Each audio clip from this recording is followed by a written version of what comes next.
Syederalon dalam persiapan menghadapi arus mudik Lebaran Idul Fitri, Direktur Lalu Lintas Polda Aceh, Komisaris Besar Polisi M. Iqbal Akudusi bersama sejumlah pemangku kepentingan melakukan peninjauan jalur mudik di Jalan Tol Sigli Banda Aceh pada Jumat 14 Maret.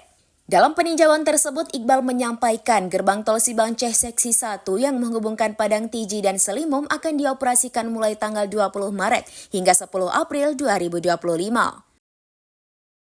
Ia menambahkan bahwa gerbang tol tersebut akan beroperasi setiap hari mulai pukul 8 hingga 17 waktu Indonesia bagian Barat. Iqbal menjelaskan bahwa jalur tol ini khusus diperuntukkan bagi kendaraan golongan 1 seperti sedan, jeep, pickup, truk ringan, dan bus dengan batas kecepatan maksimal 60 km per jam. Lebih lanjut, Iqbal memprediksi puncak arus mudik akan terjadi pada H-2 Lebaran, yaitu tanggal 29 Maret 2025, sementara puncak arus balik diperkirakan terjadi pada H+5 Lebaran, yaitu tanggal 6 April 2025.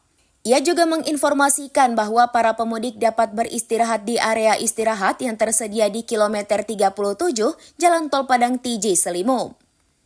Oleh karena itu, Iqbal mengimbau kepada seluruh pengguna jalan untuk tetap mematuhi peraturan lalu lintas selama mudik Lebaran, termasuk menggunakan sabuk pengaman bagi pengemudi mobil.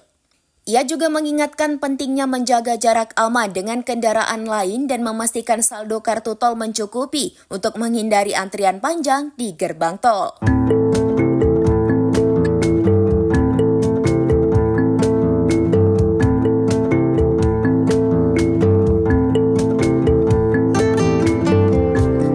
Dari Banda Aceh, Indra Wijaya, serambinews.com. Download Tribun X sekarang, menghadirkan lokal menjadi Indonesia.